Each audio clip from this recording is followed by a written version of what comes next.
जो हमारे जो स्टोरी होता है कपड़े को बनाने के पीछे, जो कहानी होता है कि हम लोग कपड़ा पहले कपड़े को सोर्स करते हैं अपना लोकल एरिया में, जो छोटा छोटा टेलरिंग हाउस है वहाँ से कपड़ा लेके आते हैं। फिर मैं तितलिया फैशन स्टूडियो की तरफ से अगर बोलूँ तो 100% हम लोग कोशिश करते हैं कि पूरा ऑर्गेनिक ही रहे। यहाँ पे कोई केमिकल हम लोग ऐड नहीं करते हैं। यहाँ पे मैं एक बात बोलूँगी, लोग सोचते हैं कि सस्टेनेबल फैशन पार्टी में या कोई वेडिंग हाउस में नहीं पहन सकते हैं। बात है कि आप लोग स्टार्टअप ही क्यों स्टार्ट किया? जॉब भी तो कर सकते थे पहले। 3rd ईयर में मेरा ऐसा हुआ कि जनवरी में मेरा एक छोटा सा हार्ट अटैक हो गया। तो हार्ट अटैक होने से मुझे घर वाले लेके गए हॉस्पिटल। 3-4 हॉस्पिटल घुमाने के बाद मुझे डॉक्टर ने बताया कि मेरा ये प्रॉब्लम है, वो प्रॉब्लम। कहीं से स्टार्ट करते हैं, जो मेरा ऑलरेडी कपड़ा बना हुआ है उसको रीडिज़ाइन करते हैं, उसको कुछ अलग सा शेप देते हैं, रूप देते हैं, उसको वॉक करवाते हैं। 15 स्टूडेंट को हम लोग उस दौरान वर्कशॉप दिए, सिर्फ 99 रुपीज़ में। मैं तस्नीम हबीब, मैं सस्टेनेबल फ़ैशन डिज़ाइनर, उसके साथ साथ मैं को फाउंडर हूँ तितलिया फ़ैशन स्टूडियो के। तितलिया फ़ैशन स्टूडियो एक सस्टेनेबल फ़ैशन कंपनी है जो sustainable fashion garments, sustainable education, उसके साथ साथ फ़ैशन शोज़ और जॉब वर्क भी करते हैं। क्या करते हैं? जॉब वर्क मतलब अलग जो ब्रांड्स होते हैं फ़ैशन के, उनके गारमेंट्स को मैन्युफैक्चर करते हैं। ओके तो तस्नीम, हमारे इससे पहले हम सस्टेनेबल फैशन के ऊपर 2 पॉडकास्ट कर चुके हैं जी। और इस पॉडकास्ट में हम लोग बेस करके स्टार्टअप, एज ए स्टार्टअप को कैसे ट्रीट करना है, और आप अपने स्टार्टअप के बारे में कुछ बताइए। और आपका जो फंक्शन है, जहाँ तक हमें पता है मार्केटिंग आप देखते हैं और PR वर्क देखते हैं, तो उससे रिलेटेड हम जाएंगे।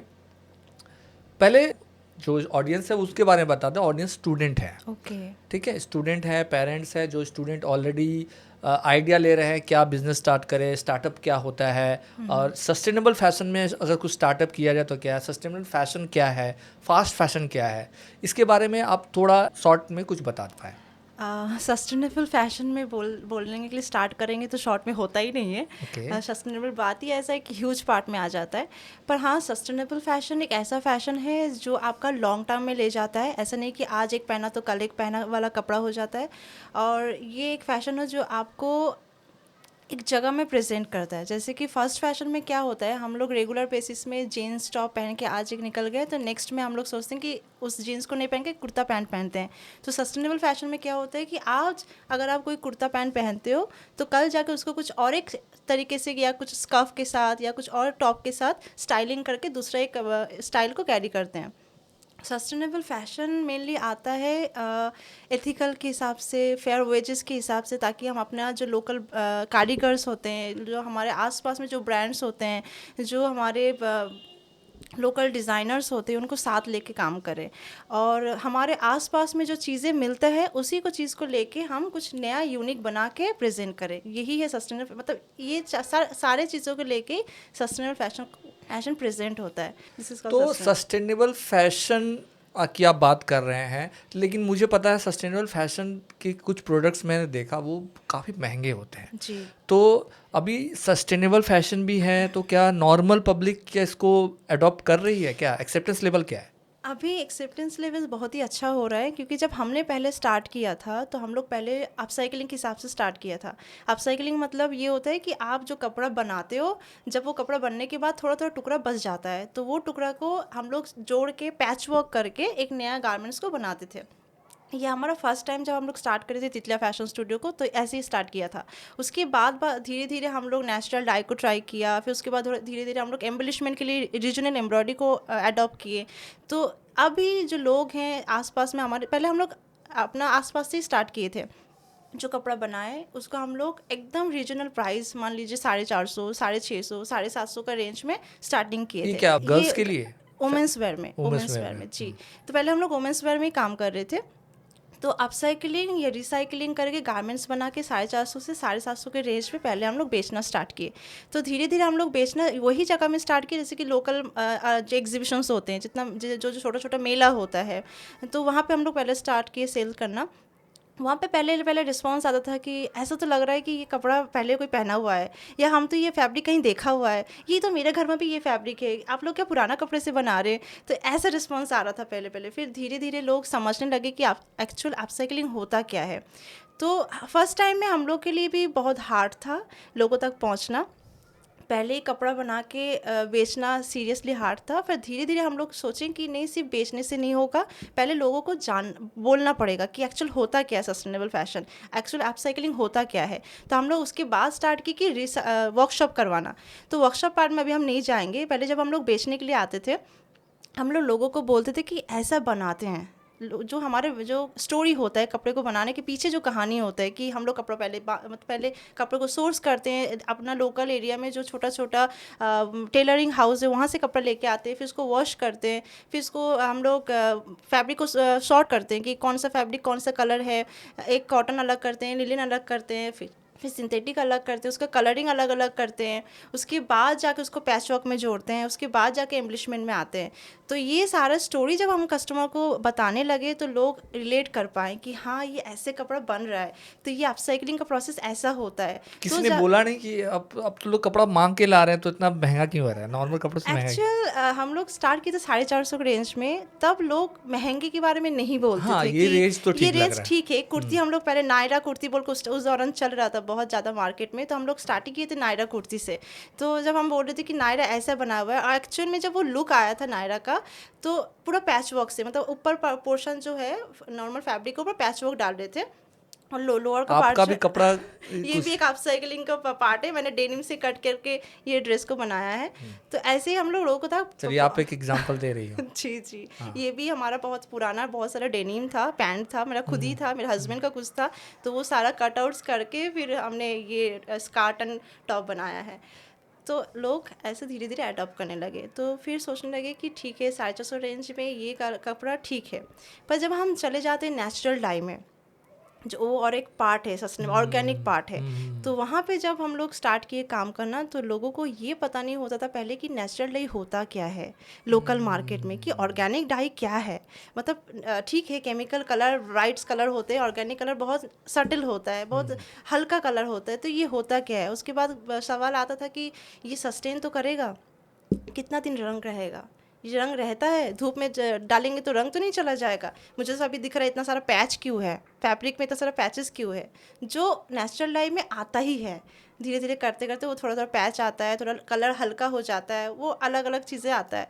तो ये लोगों को पहले हम लोग समझा नहीं पाते थे। फिर उसके साइड में आ गया हमारा फिर वर्कशॉप, लोगों को वोकल करना चालू किए कि वर्कशॉप के बारे में बताना चालू किए। फिर नेचुरल डाई होता क्या है ये फिर बेचने के टाइम में बोलना पड़ता था कि यहाँ से बनाया गया है।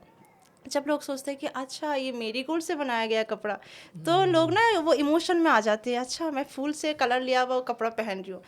तो हाँ दाम या प्राइस इसमें तो आता ही है, क्योंकि इसका जो प्रोसेस है, इसका जो मेथड है, ये इसमें प्राइस लेना ही पड़ता है। अच्छा, इसमें एक बार इंटरप्ट किया, जी आपने जी नेचुरल डाइंग का प्रोसेस बताया, इसमें जी। क्या पूरा प्रोसेस ही 100% नेचुरल है या कुछ 100% भी केमिकल यूज होता हो? मैं तितलिया फैशन स्टूडियो की तरफ से अगर बोलूँ तो 100% हम लोग कोशिश करते हैं कि पूरा ऑर्गेनिक ही रहे। यहाँ पे कोई केमिकल हम लोग ऐड नहीं करते हैं। और इसमें हम लोग ये भी बोल देते हैं कि अगर आप हमारा कपड़ा खरीद रहे हैं तो ऑब्वियसली आप ये बार बार वॉश नहीं कर सकते हैं, नॉर्मल जो रेगुलर जो सर्फ है वो आप यूज़ नहीं कर सकते हैं, थोड़ा केमिकल फ्री सर्फ आपको यूज़ करना पड़ेगा, उसको केयर के साथ आपको यूज़ करना पड़ेगा, उसका मेंटेनेंस अलग होगा। ये हम लोग कस्टमर को बोल देते हैं पहले से कि ऐसे ऐसा केयर करिए इस कपड़े को, क्योंकि इससे जो जैसे बनाया गया है इसका एक अलग स्टोरी है, अलग इमोशन है, तो इस इमोशन को आपको कैरी करने के लिए थोड़ा आपको इसका केयर ध्यान रखना पड़ेगा। तो ये हम लोग पहले से बोल देते हैं। तो ये सब प्रोसेस की वजह से थोड़ा नेचुरल डाई का कपड़ा जो है वो थोड़ा कॉस्टली आता है, पर हम कोशिश कर रहे हैं कि ताकि लोगों तक पहुंच पाए ज़्यादा से ज़्यादा नेचुरल डाई होता क्या है, और कपड़े का रेंज भी ऐसा रख रहे हैं ताकि लोग ज़्यादा अडॉप्ट कर पाए। क्योंकि जितना हम अगर इसको हम सोचेंगे कि एक ड्रेस को हम 4,500-5,000 की रेंज में बेचेंगे और वो हम लोकल मार्केट में बेचेंगे, तो ऑब्वियसली ये होता नहीं है। लोकल मार्केट अगर हम रेगुलर बेसिस में कपड़ा जो हम डेली बेसिस में पहनते हैं, तो 3,500 का तो कपड़ा रेगुलर हम पहन नहीं पाएंगे। तो उस हिसाब से हम लोग अभी सोच के बना रहे हैं ताकि लोग पहने भी और अडॉप्ट करें। तो ये जो आपके फैब्रिक्स या कपड़े हो रहे हैं जो जी मैन्युफैक्चर, जी। वो किस किस मतलब वुमेन्स वेयर में किस किस सेगमेंट में, मतलब पार्टी वेयर है या हर टाइप के फैशन के लिए है? यहाँ पे मैं एक बात बोलूँगी, लोग सोचते हैं कि सस्टेनेबल फैशन पार्टी में या कोई वेडिंग हाउस में नहीं पहन सकते हैं। ये सिर्फ ऐसे ही कोई ऑफिस में जाओ रेगुलर बेसिस में फिर भी पहन सकते हैं, पर ग्लैमरस जगह में हम पहन नहीं सकते। पर हाँ, तितलिया फैशन स्टूडियो की तरफ से ऐसा गारमेंट्स बनाया जा रहा है जिसको आप जाके एक ही गारमेंट्स को अलग अलग स्टाइलिंग के हिसाब से पहन के आप जा सकते हो और अटेंड कर सकते हो। तो हम लोग अभी फ़िलहाल हम लोग अभी वुमेंस वेयर में रेगुलर वेयर है, हम लोग का पार्टी वेयर भी है अगर आप उस टाइप के हिसाब से स्टाइल कर पाए तो। और फिलहाल 2015 में हमारा जो स्प्रिंग समर का शो आ रहा है डिज़ाइन कार्निवल, वहाँ पे हम लोग सस्टेनेबल फैशन और अपसाइक्लिंग को लेके एक वेडिंग कलेक्शन भी लॉन्च करने जा रहे हैं। तो डेफिनेटली वहाँ पे आने से आपको समझ आएगा कि अपसाइक्लिंग के साथ भी हम लोग वेडिंग कलेक्शन वेडिंग ड्रेस बना सकते हैं। तो आप हर तरीके के गारमेंट्स पहन सकते हो सस्टेनेबल फैशन को एडॉप्ट करके। तो ओवरऑल ये जो प्रोसेस जाना जी।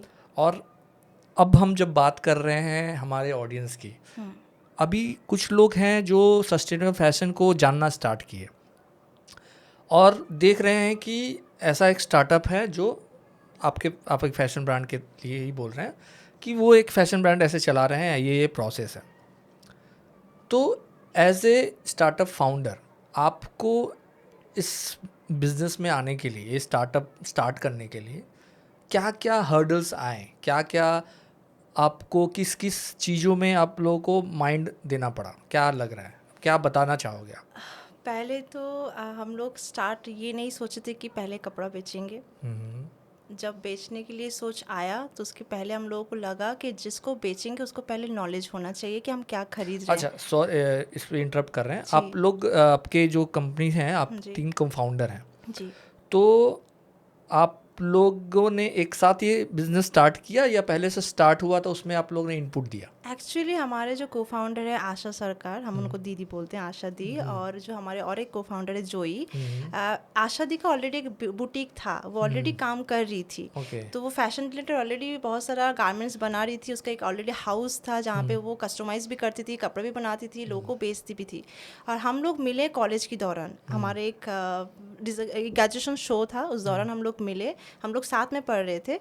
पर ग्रेजुएशन शो के दौरान हम लोग को लगा कि हम लोग साथ मिल के कुछ कर सकते हैं। तो आशा दी का एक ऑलरेडी थॉट प्रोसेस था कि उसको कुछ करना था, और हमारा ऐसा था कि मुझे भी कुछ बिजनेस में ही जाना था, ऐसा नहीं कि जॉब में जाना था। और मेरा जो और एक कलीग है मेरा जोई, उसको भी ये था कि नहीं पापा का बिजनेस नहीं ज्वाइन करना है, मुझे खुद को किसी का कुछ करना है। तो ये जो तीनों का थॉट प्रोसेस है, ये जब हम काम कर रहे थे, जब मिल के काम करने लगे, एक चीज़ के ऊपर जब मिल के दिमाग लगाने लगे तो लगा कि हाँ हम तीनों मिल के कुछ कर सकते हैं। तो वहीं से स्टार्ट हुआ तितलिया का जर्नी। तो अब नेक्स्ट आते हैं कि प्रॉब्लम्स क्या हुए? प्रॉब्लम्स का बात करें तो डे 1 से ही प्रॉब्लम था। जब हम लोग स्टार्ट किए थे तो हम लोग को पता था कि हम लोग कुछ करना चाहते हैं और वो सस्टेनेबल फैशन रिलेटेड ही कुछ होगा, पर कैसे स्टार्ट करेंगे ये हम लोग को उतना क्लैरिटी नहीं था। पर हाँ, हम लोग पहले ही जब सोचे कि कुछ करेंगे तो तीनों मिलके एक कंपनी फॉर्म कर लिए। अच्छा, इसमें एक बात है कि आप लोग स्टार्टअप ही क्यों स्टार्ट किए? जॉब भी तो कर सकते थे पहले। जॉब कर सकते थे। हमारा, अगर मैं अपने बारे में बोलूँ तो मेरा कुछ अलग स्टोरी है, आशा दी का अलग स्टोरी है, जोई का अलग स्टोरी है। तो मेरा ये है कि जब मैं ग्रेजुएशन कर रही थी तब मेरा फर्स्ट ईयर में मेरा एक हेल्थ प्रॉब्लम हो गया। मैं एजुकेशन इंग्लिश ऑनर्स में थी, तो पापा मेरे इंग्लिश बैकग्राउंड से हैं, वो इंग्लिश बुक लिखते हैं ग्रामर के। तो उनको था कि मेरा बेटी इंग्लिश में ही जाएगी तो इंग्लिश का ही कुछ ना कुछ बनेगी आगे जाके एडुकेशन में। तो इसीलिए मैंने पापा के सपने पूरा करने के लिए इंग्लिश में ले लिया था, पर मेरा इंग्लिश बहुत ही ख़राब है पर हाँ पापा को चाहिए था तो मैंने सोचा कि ठीक है, उनका मन है। आप हाँ, उस लायक नहीं थे ऑनेस्टली नहीं थे, मानते हैं, मैं अभी भी बोलती हूँ कि मैं नहीं हूँ। तो पापा इंग्लिश बैकग्राउंड से हैं, पापा बहुत अच्छे इंग्लिश बोलते हैं, पापा बोलती भी कि मेरी बेटी बहुत अच्छी इंग्लिश बोल सकती है और बोलती भी है। तो उसी के हिसाब से मैंने सोचा कि चलो ठीक है कर लेते हैं। बोलना कभी किसी का कम्युनिकेशन अच्छा हो, इंग्लिश में भी अच्छा हो, ये जरूरी नहीं है। और फादर्स का तो ये सपना ही होता है कि मेरे कदमों पे मेरे संतान भी चले। और सबसे बढ़िया ये होता है कि मैं पापा की पहली संतान हूँ, तो उनका जो भी चीज़ आता था पहले मेरे ऊपर ही पहले आता था कि हाँ कि मेरी बड़ी बेटी करेगी। तो उस हिसाब से सोच के मैंने इंग्लिश ऑनर्स ले लिया, और मेरा कॉलेज काफ़ी दूर था, मेरे घर से 1-1.5 घंटे का रास्ता था, फिर भी मैं रोते धोते जाती थी ज़रूर। फर्स्ट ईयर कैसे भी करके हो गया मेरा। फर्स्ट ईयर में जैसे ही हुआ तो उसके दौरान ही मुझे लगा कि मेरा तबीयत ठीक नहीं जा रहा है। मैं इस जगह में आती हूँ तो मैं थोड़ा बहुत हिल जाती हूँ, क्योंकि मेरा हेल्थ में बहुत बड़ा फर्स्ट ईयर में ही एक इशू आ गया। जब मैं फर्स्ट ईयर क्रैक करके सेकेंड ईयर में आई तो उसके मतलब बीच में ही मुझे पता लगा कि मेरा एक हार्ट में ट्यूमर है, ठीक है। तो उस टाइम मुझे नहीं समझ था कि मैं क्या करूं, और मेरा हाथ पैर ऑलरेडी मैं अभी शिवरिंग कर रही हूँ, क्योंकि मेरा हाथ पैर ऑलरेडी बांध चुका था। मैं काम हाथ यूज़ नहीं कर पाती थी, पैर नहीं यूज़ कर पाती थी, मेरा ब्रेन का ऑलरेडी हैमरिंग हो चुका था, एडुकेशन बहुत ही मतलब तरीके से हिल चुका था। पर कॉलेज चल रहा था उस टाइम, सेकेंड ईयर था। तो मैंने उस दौरान हेल्थ का इतना बड़ा इशू हो गया कि उसी साल में 2018 की बात है, नहीं सॉरी, हाँ 2018 में थर्ड ईयर था। सेकेंड ईयर में मेरा तबीयत इतना ख़राब हुआ कि मैं कॉलेज जाना छोड़ चुकी थी, मैं नहीं जा रही थी क्योंकि मेरा हेल्थ परमिट नहीं कर रहा था। तो थर्ड ईयर जाते जाते सेकेंड ईयर मेरा इंग्लिश ऑनर्स नहीं रहा, मैं फिर इंग्लिश ऑनर्स में फ़ेल हो गई, मैंने जनरल में आ गई। और थर्ड ईयर में मेरा ऐसा हुआ कि जनवरी में ही मेरा एक छोटा सा हार्ट अटैक हो गया। तो हार्ट अटैक होने से मुझे घर वाले लेके गए हॉस्पिटल, 3-4 हॉस्पिटल घुमाने के बाद मुझे लगा, डॉक्टर ने बताया कि मेरा ये प्रॉब्लम है, वो प्रॉब्लम। इसके बीच में ना बहुत सारा चीज़ हुआ, अभी वो बोलने के लिए जाऊँ तो पूरा घंटा लग जाएगा, दिन लग जाएगा, तो मैं उतना कवर नहीं करना चाहती हूँ कि क्या हुआ नहीं हुआ। तो पर हाँ, थर्ड ईयर में जाके मेरा ऑपरेशन हो गया। हार्ट में जो ट्यूमर था वो निकाल के बाहर कर फेंक दिया। मैं अभी फ़िलहाल ठीक हूँ अल्हम्दुलिल्लाह। और उस टाइम मेरा एडुकेशन ऑलरेडी ख़राब हो चुका था, मेरा पेशेंस लेवल जो था वो ऑलरेडी हिल चुका था, मैं नहीं कर सकती। मुझे पता है कि आप मेरे से एडुकेशन नहीं होगा, पढ़ाई नहीं होगा, तो क्या करना था। थर्ड ईयर ऑलरेडी ग्रेजुएशन कर चुकी थी, जैसे भी करके, मतलब उस टाइम रिजल्ट भी मैं दिखा नहीं सकती, इतना बुरा रिजल्ट था मेरा, तो कैसे भी करके करना था। तो उस टाइम मैंने सोचा कि अब ऐसा कुछ करना है ताकि मेरा दिल और दिमाग दोनों ठीक रहे, क्योंकि जब एक लड़की को हार्ट दिल और दिमाग बाईपास दोनों। ऑपरेशन होता है तो बहुत सारा चीज़ों ना सुनना पड़ता है कि एक थर्ड ईयर की लड़की जितना ऑलरेडी मैच्योर है, बड़ी हो चुकी है, उसका अभी घर का मतलब मुस्लिम बैकग्राउंड से शादी करवाना है, तो एक इतना बड़ा ऑपरेशन है, अभी पढ़ाई भी नहीं कर सकती, घर पे बैठना है, क्या करेगी। तो मैं जनवरी में मेरा ऑपरेशन हुआ, विद इन 3 मंथ्स, उसके दौरान मैंने जॉब भी बहुत सारा किया हुआ था। तो 3 मंथ्स के बाद मैंने सोचा कि मुझे जॉब करना है, उसके साथ साथ कुछ क्रिएटिव काम करना है। तो क्रिएटिव के हिसाब से सोचो तो मैंने गूगल करना स्टार्ट किया कि क्या मैं कर सकती हूँ। तो ऑनेस्टली बताऊँ, जब मैं फ़ैशन के बारे में सोचा था तो मुझे सुई भी ठीक से नहीं चलाना आता था कि कैसे स्टिच करना है, क्योंकि मैं उतना उस हिसाब से सोचा नहीं था कि ऐसा कुछ करना है। पर हाँ, मेरा जो फूफी है वो लोग का कुछ है, हाथ का काम में वो लोग इंटरेस्टेड है। पापा भी कभी कभी बोलते थे कि टेलरिंग सीख लो, जब क्लास 10 में थी। तो मैंने सोचा कि क्रिएटिव में चलती हूँ तो फ़ैशन क्यों नहीं करती हूँ, फ़ैशन डिग्री क्यों नहीं करती हूँ, चलो एक डिप्लोमा कोर्स करती हूँ। तो जाके मैंने एक फ़ैशन, कोलकाता के एक फ़ैशन कॉलेज है, वहाँ जाके पता लगाया, तो वहाँ के फ़ीस जो था मुझे ठीक ठाक लगा, तो मैंने सोचा कि यहीं पे ज्वाइन करती हूँ। तो हमने फ़ैशन वहीं से स्टार्ट किया। फ़ैशन डिग्री लेते समय जब फर्स्ट ईयर में था, फर्स्ट ईयर बहुत अच्छा गया है, मैंने बहुत सारी चीज़ों सीखा है। फिर सेकेंड ईयर में ही हम लोग का कोविड आ गया, 2020 की बात है। तो तब जाके कॉलेज बंद, हम सारे स्टूडेंट घर पे बैठे हुए हैं। हम लोगों को नहीं पता कि कैसे आगे बढ़ना है, क्या काम करना है, कितना सीखे हुए उसको कैसे आगे लेके जाना है। तो उस दौरान हम लोग घर से ऑनलाइन क्लासेस थोड़ा बहुत होता था कॉलेज की तरफ से, शायद हफ्ते में 1-2, वो भी बहुत मुश्किल से मिलता था, और स्टूडेंट्स भी नहीं आते थे ऑनेस्टली क्लासेस ज्वाइन करने, तो 1 ही 2 होता था, वो जितना जितना सीखे। पर उसी दौरान हमने क्या किया कि जितना बाहर से जितना ऑनलाइन कोर्सेज होता था, कुछ 4,000 का, कुछ 7,000 का, कुछ 15,000 का, ऐसा स्किल बेस्ड का छोटे छोटे जी कोर्सेज मैंने किया है। कुछ इलस्ट्रेशन के ऊपर किया है, कुछ डिजिटल मार्केटिंग के ऊपर किया है, कुछ नॉर्मली फ़ैशन रिलेटेड जो चीज़ें होता है, डिजिटल इलस्ट्रेशन कैसे करते हैं, प्रेजेंटेशन कैसे बनाते हैं, पोर्टफोलियो कैसे होता है, ये छोटा छोटा चीज़ को मैंने ऑनलाइन में उस दौरान ही सीखा है। तो सीखने के बाद फिर हम लोग का कोविड चला गया, कॉलेज ओपन हुआ, कॉलेज बोला कि ग्रेजुएशन शो है। तो मैंने सोचा कि इसको तो करना है, इसी के लिए हमने कॉलेज भर्ती हुए हैं कि चलो मुझे तो एक शो करना है, डिज़ाइनर की जैसे मैं चलूँगी स्टेज में, मेरा कपड़ा वर्क करेगा, तो यही सपना है, तो ये इसको करना है, कैसे भी करके करना है। तो तब जाके आशा दी, तो मेरे कॉलेज मतलब हम लोग साथ ही पढ़े थे, एक ही बैच में थे, तब हम लोग जोई से हम मिले, हम लोग साथ में काम किए, फिर वहाँ से तितलिया का बॉर्न हुआ, जन्म लिया तितलिया। तो हर्डल्स, इसके बाद क्या स्टार्ट हुआ आपका हर्डल? तितलिया स्टार्ट करने के ये हर्डल बाद तो आपका अब तितलिया हमारा ज्वाइन करने से passion पहले ही था। इतना जी, हर्डल आप जी। झेल चुके हैं जी। कि सुन के तो किसी के भी हाथ पांव ठंडे हो जाएंगे। एक्चुअली तितलिया स्टार्ट करने के बाद जैसे कि मैंने बताया कि हम लोग का पहले कंफर्म नहीं था कि कैसे चलना है, कैसे स्टार्ट करना है। पहले तो कंपनी फॉर्मेशन कर लिए तीनों, उस टाइम हमारा और एक पार्टनर था, 4 जन मिलके 25-25 हज़ार दिए, 1 लाख जमा किए, कंपनी हम लोग स्टार्ट कर दिया। कंपनी स्टार्ट करने के बाद हम लोग सोचें कि अभी करना क्या है। कंपनी तो स्टार्ट हो गया, आशा दी के पास ऑलरेडी कस्टमाइजेशन का ऑर्डर चलता था, वो ऑलरेडी काम कर रही थी, उसका ऑलरेडी इतना स्टफ था कि वो धीरे धीरे अपसाइकलिंग में वो काम कर रही थी। हाँ। पर हम लोग को उसी टाइम थोड़ा गैप हो गया चारों के बीच, ठीक है। गैप होने के बाद हम लोग थोड़ा रुक गए थे 6 महीने के लिए, कि हम लोग को पता नहीं हो रहा था कि कैसे उस गैप को फिल करना है, कैसे चारों को इकट्ठा फिल करना है, काम कैसे स्टार्ट करेंगे। तो उस दौरान हम लोग थोड़ा 6 महीने का गैप लिया, और लेने के बाद फिर हम तीनों बैठे, हम, आशा दी, जोई। बैठने के बाद हम लोग डिसाइड किए कि चलो कुछ अगर स्टार्ट कंपनी किया है तो उसके ऊपर काम तो करना होगा, कहीं से स्टार्ट करते हैं।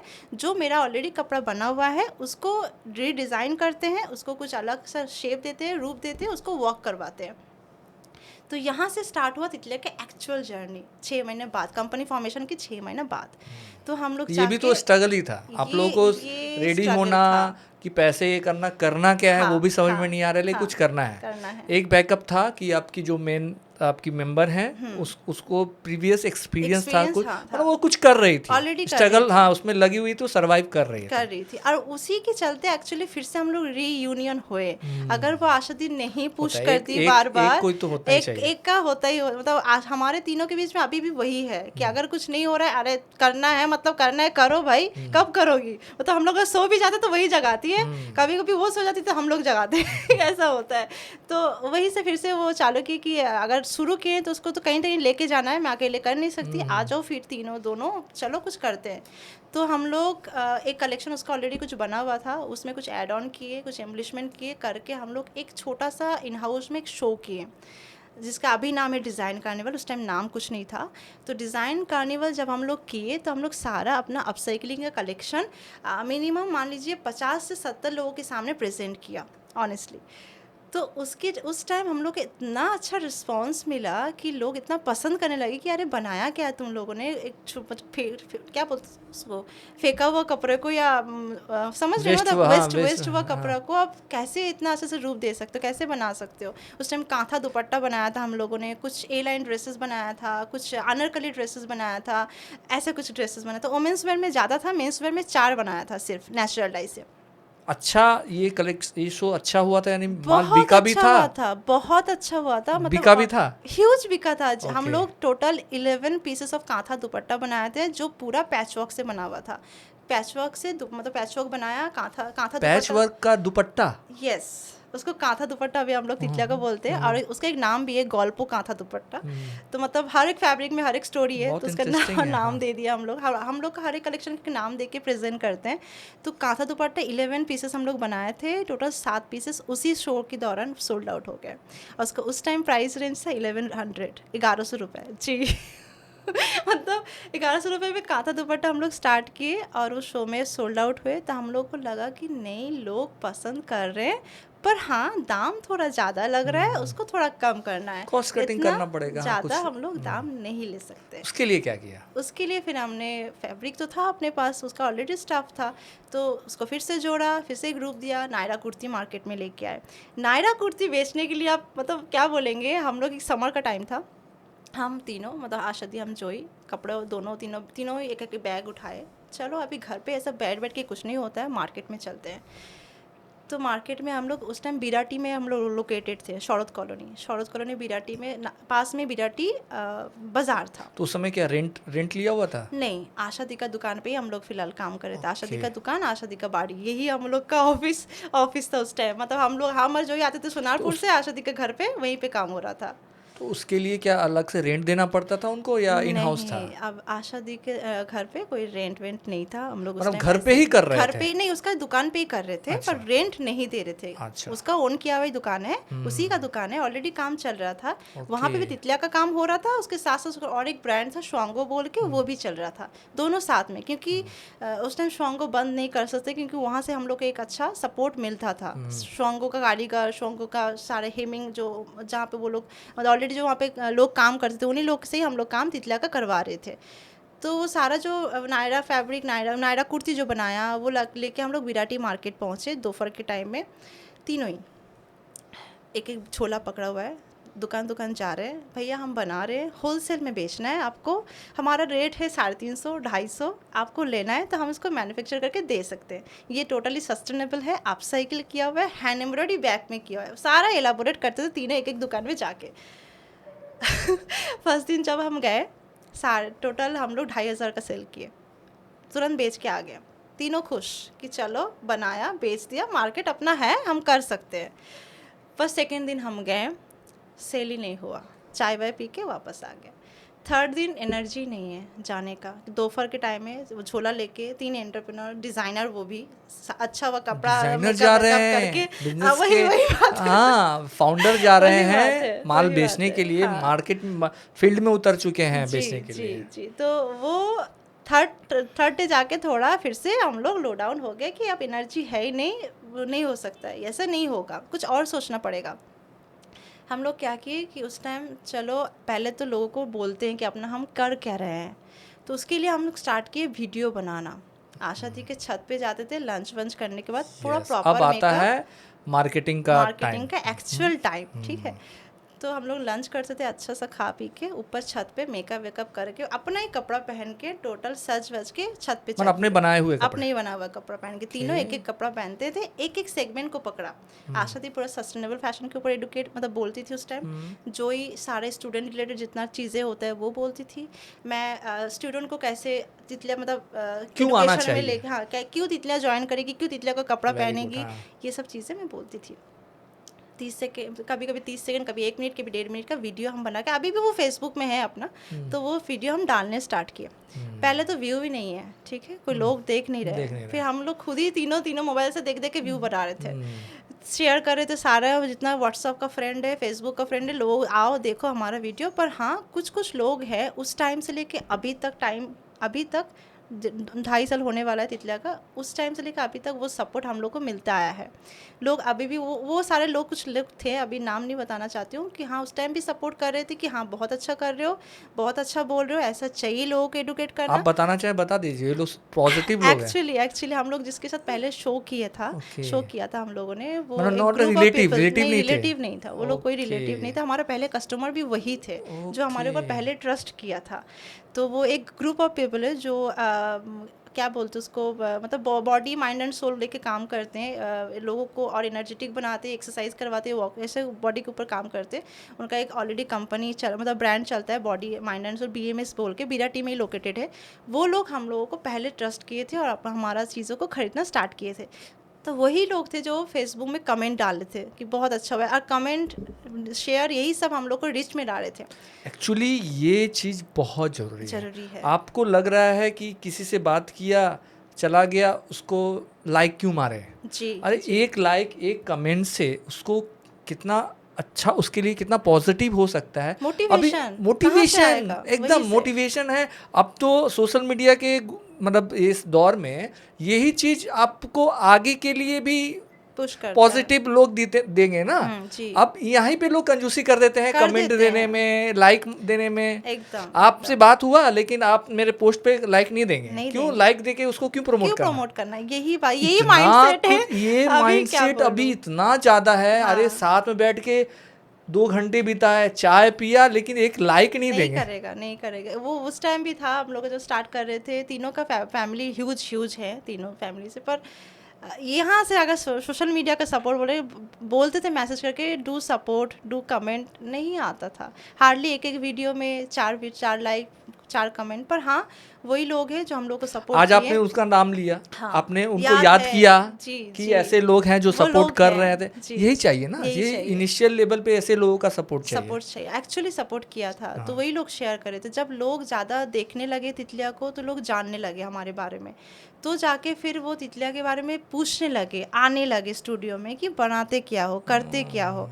तो हम लोगों ने सोचा कि ये तो ठीक है, एडुकेशन हम लोग थ्रू वीडियो दे रहे। तो अभी तक तो आप लोग बेच रहे थे जी, ठीक है, उसके बाद नेक्स्ट स्टेप क्या हुआ? अभी आप विराटी में ही थे ना? विराटी में ही है चेंज अभी भी। किए? अभी भी हम लोग विराटी में ही है। स्टार्टिंग में हम लोग एक साल विराटी पूरा में भी थे हैं? उस टाइम थे हम लोग, जब हाँ। हम ये जो स्टोरी हम बता अच्छा, रहे हैं उसमें अभी विराटी में है। जी, विराटी उसके में बाद का नेक्स्ट फेज उसका चेंज बाद क्या हम हुआ? लोग फेस चेंज यहाँ से हुआ कि हम लोग सोशल मीडिया में बताने लगे कि हम लोग एक वर्कशॉप दे रहे हैं जो सिर्फ 99 रुपीज़ में है, जहाँ पे आप लोग अपसाइक्लिंग नहीं, सॉरी, सस्टेनेबल फैशन के बारे में जानोगे।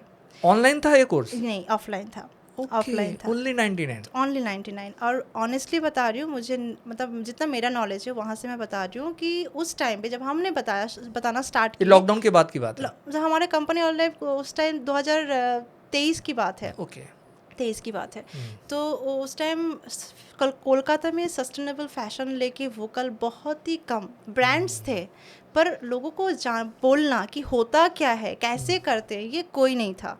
तो बिहाइंड द स्टोरी कितनों की ऐसी होगी एक्चुअली सस्टेनेबल फैशन को लेकर काम करने वाले लोग अब पहले भी थे, अभी भी हैं। जी, जी, जो आपने अभी बात बोला वोकल होना, और ये बिहाइंड द सीन ये स्टोरी कि किसी का एक ड्रीम और साथ में जो भी आपकी जो मेन फाउंडर थी उसके साथ साथ आप लोगों को साथ में को फाउंडर बनाना और ऐसा स्ट्रगल में साथ देना, आगे बढ़ना, ये स्टोरी बहुतों की नहीं होती। बहुतों की नहीं होती। आज एक्चुअली में कई दफ़ा ऐसा होता है कि स्टार्ट तो कर लेते कि बीच में फिर छोड़ के चले जाते हैं। होते हैं लोग, सब साथ नहीं दे पाते, इनका कोई रीज़न भी हो सकता है, या उनको जो भी ऐसा इन्वायरमेंट नहीं मिला, ऐसा होगा।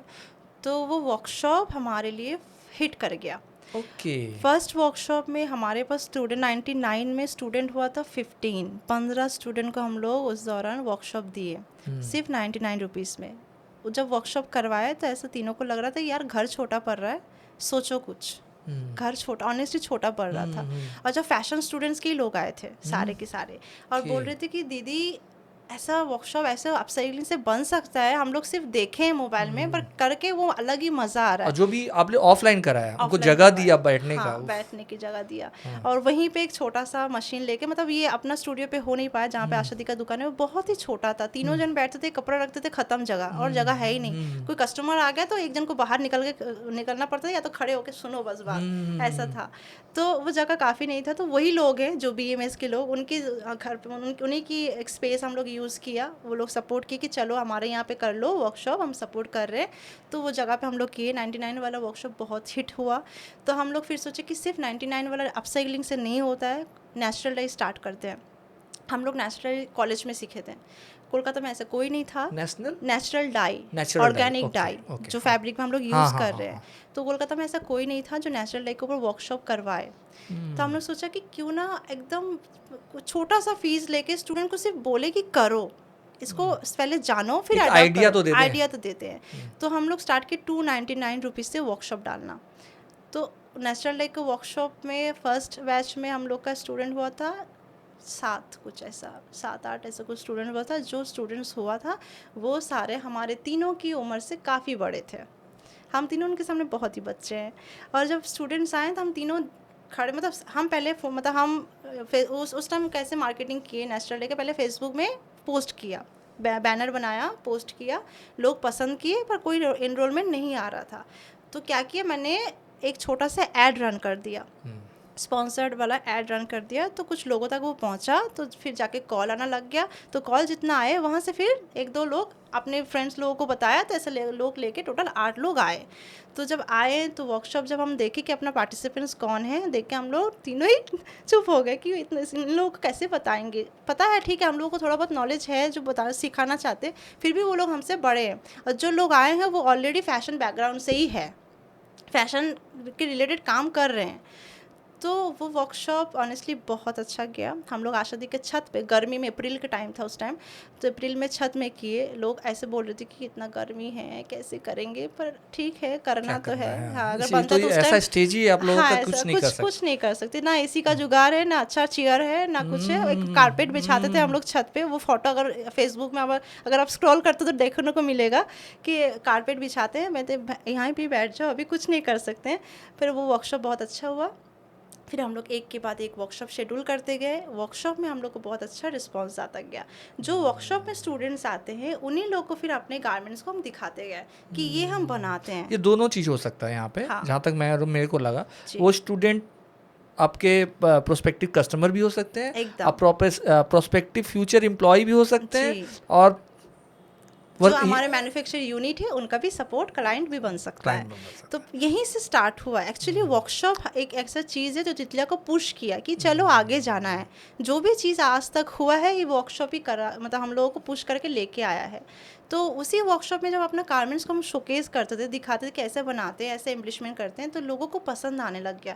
तो वहीं से धीरे धीरे करके एक एक गारमेंट्स निकलना लग गया। हम लोग पहले बहुत छोटा छोटा, मतलब मान लीजिए एक एक डिज़ाइन का शायद 2 पीस या 1 पीस ही बना पाते थे। टोटल 10-12 पीस बन के एक नायरा कुर्ती के सेक्शन में, या कोलकाता बोल के एक सेक्शन है, वहाँ पे 6-7 कपड़े ही बना पाए हम लोग। तो ऐसा करके लोग पसंद करने लग गए, और लोग ये भी बोलने लग गए कि आप हमारे गारमेंट्स बना के देंगे। मेरा ब्रांड है, मैं चलाती हूँ, पर मेरे पास कारीगर का सपोर्ट नहीं है, आप बना के दे सकते हो? तो हाँ, क्यों नहीं दे सकते। अगर मेरे पास यूनिट है, मेरा खाली बैठा हुआ है, तो हम बना के क्यों नहीं दे सकते। तो वहाँ से मेरा ये भी क्लाइंट आने लग गया कि मैन्युफैक्चर यूनिट, जिसको हम बोलते हैं जॉब वर्क, जो प्रोडक्शन सपोर्ट, तो वो भी हम लोग यहाँ से स्टार्ट किए। तो ये मार्केटिंग जो हम लोग का है, अगर बोलेंगे तो हम लोग पहले दिन ये नहीं सोचे थे कि फेसबुक में पैसा खर्च करेंगे, फेसबुक में ऐड चलाएंगे, वेबसाइट बनाएंगे, लोगों तक पहुंचेंगे। नहीं, हम लोग पहले चालू किए मार्केट विजिट करने से, स्टार्टिंग किए। उसके बाद वर्कशॉप। झोला लेके निकल पड़े थे तुम लोग। एकदम झोला मोदी लेके जी का निकल डायलॉग गए। था ना, जी, क्या जी। होगा जी, झोला यहीं लेके पे निकल काम पड़े। आया। तो यहाँ से स्टार्ट है। फिर उसके बाद धीरे धीरे अभी तक तितलिया का फैशन स्टूडियो के अंदर से फेसबुक में, मतलब हम लोग बहुत ही कम पैसे इन्वेस्ट करते हैं। हम लोग एक्चुअल में पैसा बनाने में हम लोग को बहुत तकलीफ, मतलब बहुत हार्ड हुआ है वो चीज़, कि जब डेवलप करे, जब रोल ऑन कर रहे थे 1 लाख से स्टार्ट किया। और ये भी एक चीज़ बोलने की बात है कि जब हम लोग 1 लाख रुपये हम लोग जब डाले थे, तो बैंक में पैसा है, हमको पता है, पर वो पैसा खर्चा नहीं करना है, उसको बचा के रखना है, बाद में काम में आएगा कभी, ये खर्चा नहीं कर सकते। Exactly. ये दिल पे बहुत होता है कि ये तो आप ऐड लोग फाउंडर है ना, तो आप लोगों का सोच ऐसा ही होगा। एक्चुअली तो वो सोच आते थे कि नहीं, इसको बचा के रखते हैं, इसको खर्चा नहीं करना है, कुछ और अपने पॉकेट से डालना है तो डाल देते हैं। पर वो काउंटिंग में कभी नहीं आता कि कितना डाला हुआ है। मतलब ये चीज़ हो गया है कि 1 लाख बचा के रखना है, बाहर से कुछ और जितना जितना लगता है वो और डालते कुछ बेच के कुछ आ जाए तो हाँ, रोल ऑन जितना होता है, कपड़ा जो बेच रहे, वर्कशॉप जितना कर रहे, तो सभी को फाउंडर कंजूसी होते हैं, होना ही पड़ता है, नहीं तो अभी तितलिया कहाँ रहता। ये चीज़ बहुत अच्छा स्टोरी। ये तो ये मैं मतलब किसी और ले जाना चाहता था। ये स्टोरी बहुत मतलब कितनों को इंस्पायर करेगा। एक्चुअली तितलिया का स्टोरी ऐसे सिर्फ तो मैं बोल रही हूँ तो इतना निकल पाया। मेरे और 2 को फाउंडर अगर बैठ जाए इसको बोलने में तो पता नहीं, और चीज़ें हैं जो नहीं, हमें तो डिफरेंट डायमेंशन में बात करने थे ना। जी जी जी। तो अच्छा, ये हुआ आपका एक तरह से पहला हुआ सेल, जब मार्केट में सेल अच्छा मिला, फिर से आपने जब वर्कशॉप करना स्टार्ट किया, वहाँ से रिस्पॉन्स अच्छा है। पहला एक हैप्पी मोमेंट तो 2-3 चले गए, ऐसा मोमेंट जहाँ से आपको लगा कि नहीं, अब यहाँ से उठ के एक मतलब होमली इन्वायरमेंट से निकल के हमको कमर्शियल इन्वायरमेंट में जाना है, वो फैक्टर कहाँ से आया?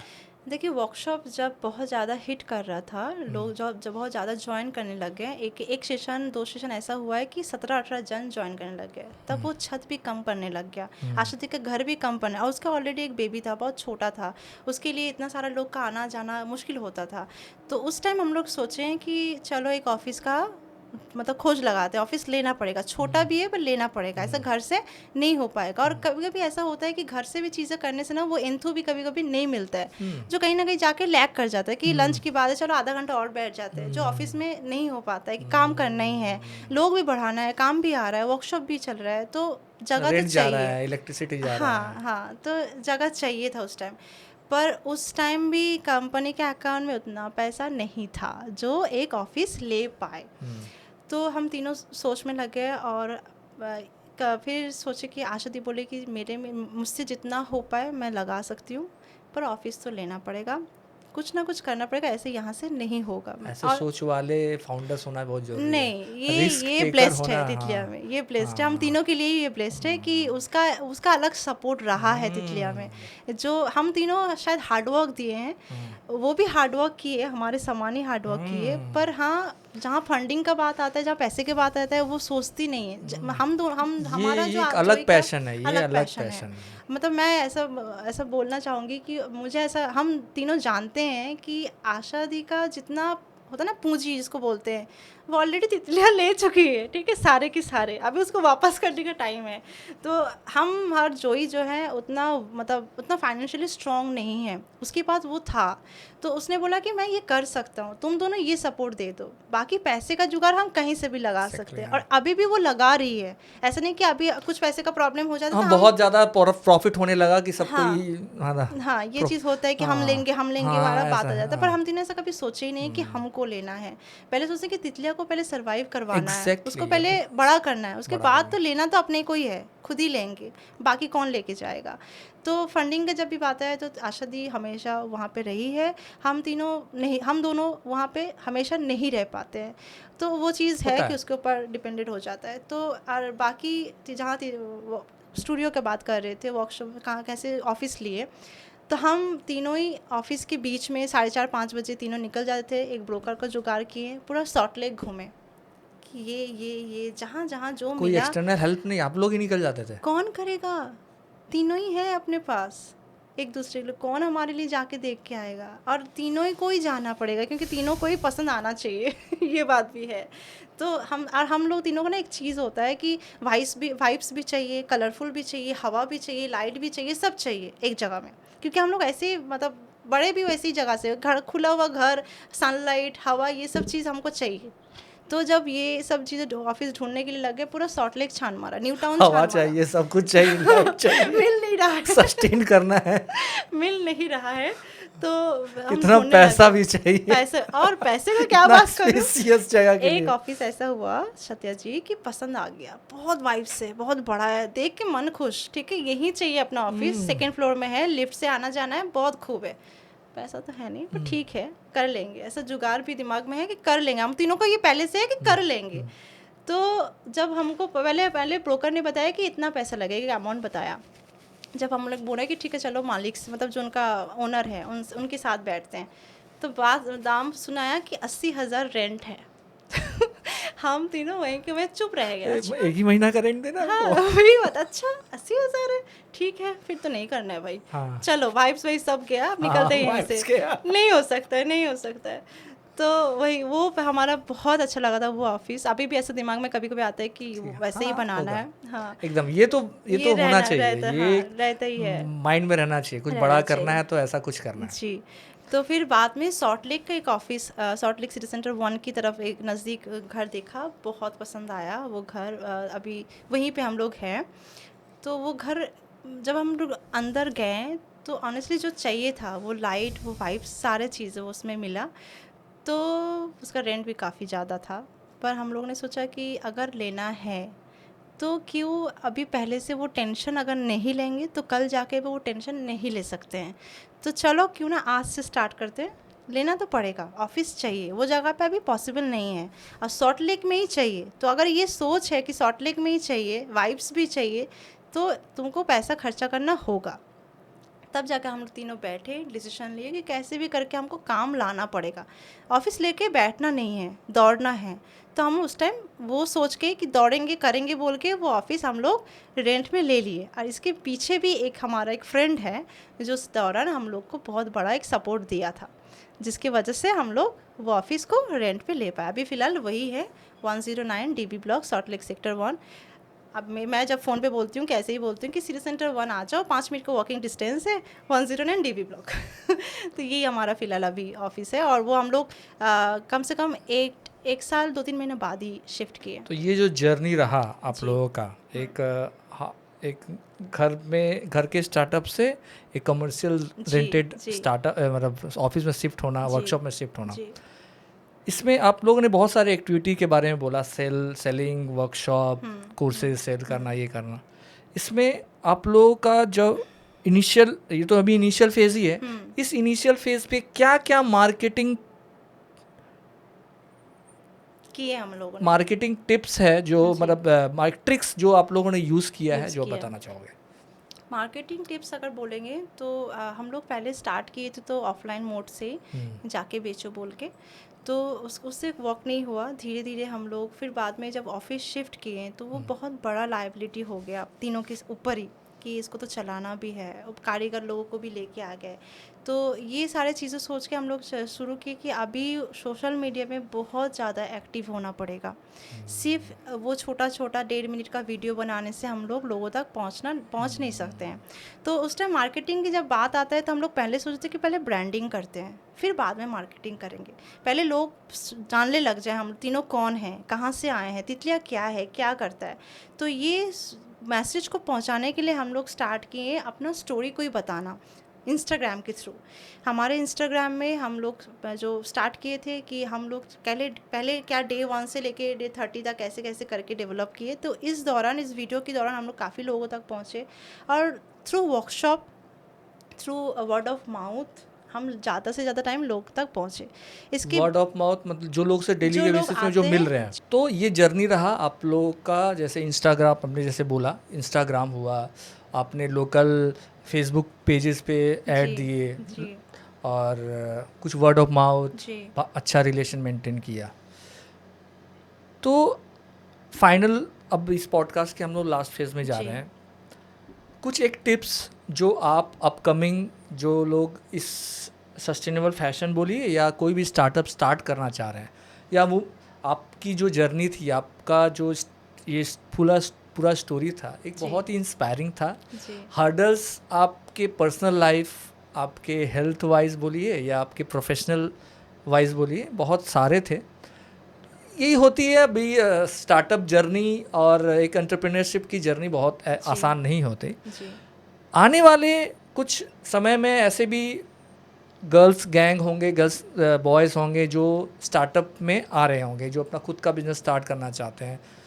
उनके लिए एक 2-3 टिप्स जो है जो आप देना चाहोगे, दिल से दीजिए। पहले तो मैं बोलूँगी स्टार्टअप करो, ये बहुत ज़रूरी है, क्योंकि अभी हमारे देश में अभी जॉब का कमी है। हाँ, मार्केटिंग का जहाँ बात आता है तो मैं ये बोलूँगी कि पहले अभी आजकल के दौर पे क्या हो रहा है, हम सारे ही सोचने लग जाते हैं कि सोशल मीडिया ही एक मीडियम है जहाँ से हम लोग मार्केटिंग कर सकते हैं। पर मुझे ऐसा लगता है कि सिर्फ सोशल मीडिया नहीं, पहले तो रिलेशन बिल्डअप करो, लोगों से बात करो, अपने बारे में बोलो। ये सबसे बड़ा मार्केटिंग का पार्ट है। जो लोग अगर आप तुम्हारे बारे में या आपके बारे में नहीं जानेंगे तो आपका प्रोडक्ट वो नहीं खरीदेंगे। तो अपना स्टोरी, अपना प्रोडक्ट के बारे में पहले लोगों को बताना ही पड़ेगा। सेकंड ये है कि जो आप बेच रहे हो उसको पहले खुद अडॉप्ट करो। लोग खुद अपना कपड़े को खुद पहनो। जो मुझे भी मेरे टाइम पे जब हम स्टार्टिंग किए थे, हम मतलब आप सेलिंग का कपड़ा पहनने में पहले भी हम झिझकते थे कि यार कैसे पहनेंगे। बेच तो रहे थे, वो अलग इमोशन है, अलग बना रहे वो अलग इमोशन है, क्रिएटिव साइड है, पर खुद में अडॉप्ट करने में वो मुझे भी प्रॉब्लम हो रहा था। पर अब जब तक मैं नहीं पहनी, जब मैं पहन के नहीं बात किया तो वो लोग नहीं अडॉप्ट किए, नहीं पसंद किए। कि जब मुझे वो खूबसूरत देखते हैं तो लोग खुद भी सोचते कि मैं भी लग सकती हूँ। तो ये सेकंड चीज़ हो गया कि खुद को आपको अडॉप्ट करना पड़ेगा, फिर जाके आप बोलो कि मेरी चीज़ पहनो। थर्ड ये हो गया कि मार्केटिंग के लिए ये भी एक अभी क्रूशियल पॉइंट हो गया कि सोशल मीडिया एक मीडियम बन चुका है। अभी सारे लोग बोलते हैं कि फेसबुक है, इंस्टाग्राम है, लिंक्डइन है। हाँ, ये सारे हैं, पर इसके लिए भी आपको एक्टिवली उसमें रहना पड़ेगा। आपको एक्टिवली लोगों तक मैसेज पहुंचाना पड़ेगा उसमें। पर पहले ही ऐसा नहीं करो कि आप जाके एक पोस्ट किया, उसके ऊपर ऐड चला के पैसा ख़त्म करो। पहले लोगों तक ऐसे ही डायरेक्टली पहुंचो। ये वो प्रैक्टिकल बात है, ऐड चला के ही सब कुछ नहीं होता। नहीं कर, हाँ, पहले बेसिक लेवल पे, ऑर्गेनिक वे पे आप जितना प्रमोट कर सकते हो करो। हाँ, तो ये 3-4 पॉइंट मैं बता पाऊँ। उसके बाद जाकर जब कंपनी ठीक है जा रहा है अच्छा लेवल पे, तब जाके आप स्पेंड करो ना 3-4 लाख एक महीने में, तब जाके पैसा आएगा। बजट इतना करो। हाँ, इतना करो, यही बात है। और एक फाइनल क्वेश्चन मार्केटिंग रिलेटेड ही, कि एक स्टार्टअप जर्नी में अभी तक जो आप लोगों ने जर्नी तय की, जी जो भी आपने प्रॉफिट कर रहे हैं, सर्वाइव कर रहे हैं, जो भी मूड चल रहा है आप में, जी इसमें आपने बोला कि फेसबुक में ऐड, इसमें एक इन्फ्लुएंसर, अगर सपोज ये बहुत ही भी नोटिसेबल बात हो रही है जी कि हर एक बिजनेस को इन्फ्लुएंसर की ज़रूरत पड़ती है, जी तो इसमें आपकी क्या राय है कि एक स्टार्टअप को क्या करना चाहिए? एज ए इन्फ्लुएंसर बनना चाहिए, इन्फ्लुएंसर ढूंढना चाहिए, क्या करना चाहिए? अगर मेरी राय ये है कि पहले तो इन्फ्लुएंसर आप खुद बनो, पहले खुद लोगों को इन्फ्लुएंस करो कि तुम्हारा माल ये तुम जो बेच रहे हो वो खुद पहले इन्फ्लुएंस करके लोगों तक पहुंचाओ, फिर जाके इन्फ्लुएंसर हायर करो। क्योंकि अगर अब मैं अपना कंपनी के बारे में, तितलिया के बारे में अगर बोलती हूँ, तो हम जाके पहले दिन से इन्फ्लुएंसर जाके लेके आके उसको पहना के प्रमोट नहीं किया, क्योंकि वो कॉस्टली है। अगर आपके पास बजट होता तो तब शायद हम लोग करते, फिर भी हम पहले सोचते कि मैं पहले पहन के प्रमोट करूं, तब जाके इन्फ्लुएंसर को बुलाऊं। तो पहले तो खुद प्रमोट करना पड़ेगा। आज जैसा कि आप लोगों ने किया, हम लोग किया आप है, लोगों ने खुद ड्रेस को जी पहन पहन के लोगों खुद तक कई बोला वीडियोस है। जी, बनाया। तो इन्फ्लुएंसर ज़रूरी है आज के दौर पे। उन लोगों को लोग फॉलो करते हैं, लोग देखते हैं, तो ऑब्वियसली उसके पास जाओ, पर पहले खुद प्रमोट करो, उसके बाद जाके, क्योंकि इन्फ्लुएंसर भी तभी आपके पास आएंगे जब आप उसको बिलीव करोगे अपने प्रोडक्ट में, नहीं तो वो क्यों आपका प्रोडक्ट पहनेंगे। तो ये चीज़ मैं बोलना चाहूँगी। थैंक यू तस्नीम, बहुत अच्छा आपने एक पूरा रोड मैप दिया जी एक स्टार्टअप जर्नी का, बहुत ही इंस्पायरिंग था। Thank आपके you. तीनों कॉन्फाउंडर बहुत ही हार्डवर्क कर रहे हैं, पता चला आपके कोशिश कर बातों रहे से। हैं बस। हाँ, तो आगे भी ऐसी कोशिश करते रहिए, और हम चाहेंगे इन फ्यूचर जी। जब आप लोग बहुत ही और भी ऊंचाइयां छुएं तो हमारे पॉडकास्ट में आए। Thank you so much. और जैसा कि आपने बोला कि एक स्टार्टअप जर्नी, जी तो हम भी अपने इस पॉडकास्ट से यही स्टार्टअप जर्नी को, जो आने वाले जो जनरेशन है, स्टूडेंट्स हैं, जो लोग इस जर्नी में शामिल होना चाहते हैं, जी ऐसी जर्नी वो खुद की तैयार करना चाहेंगे, जी। उनको भी हम इंस्पायर करना चाहते हैं, उनको भी एकदम, एक नॉलेज देना चाहते हैं। एकदम। इसीलिए हमारा ये ऑब्जेक्टिव भी इस पॉडकास्ट का यही था। मैं यहाँ पे एक बोलना चाहूँगी कि हमारा जो अभी जहाँ पे मैं बैठ के बात कर रही हूँ, स्टार्ट हेल्थ जो है, ये ऐसे ज़रूरी है, क्योंकि हम जब स्टार्टअप किए थे हमारे पास ऐसा बोलने वाले लोग भी नहीं थे कि कोई अपना स्टोरी शेयर करे। हमको ढूंढ के निकालना पड़ता था कि कोई तो हो जो अपना स्टोरी के दौरान हम लोग समझ में कि करना क्या है, कैसे रोड मैप में जाना है। तो कम से कम अभी ऐसा आप जैसे लोग कोशिश कर रहे हैं, लोगों तक पहुँच रहे, तो ये ज़रूरी है। तो थैंक यू सो मच। हम अब ये तितलिया को चीज़, ऐसे ये present करने के लिए। इम्पोर्टेंस, अगर स्टूडेंट भी कुछ, एक दो स्टूडेंट भी इससे कुछ फ़ायदा ले, क्योंकि Definitely हमारी फ़ायदा अभी होगा। सब्सक्राइबर बेस उतना नहीं है जी और लिमिटेड अभी व्यूज़ भी आते हैं, जी। लेकिन उससे कुछ भी स्टूडेंट इससे फ़ायदा ले सकते हैं। जब जी बिजनेसेस आपको फ़ायदा दे पाए, इसे लोग देखें, जी, तो हमें भी बहुत खुशी होगी इस एकदम चीज़ के एकदम। लिए। हम चाहते हैं कि लोगों तक पहुंचे ये चीज़, और स्टूडेंट ज़रूर कुछ ना कहीं जाके वो ज़रूर कनेक्ट करते हैं, क्योंकि हम भी एक स्टूडेंट थे, हमारा ये स्टोरी है, तो कनेक्ट तो करेगा ज़रूर। हम कोशिश यही करेंगे। थैंक यू सो मच सत्य। Thank you.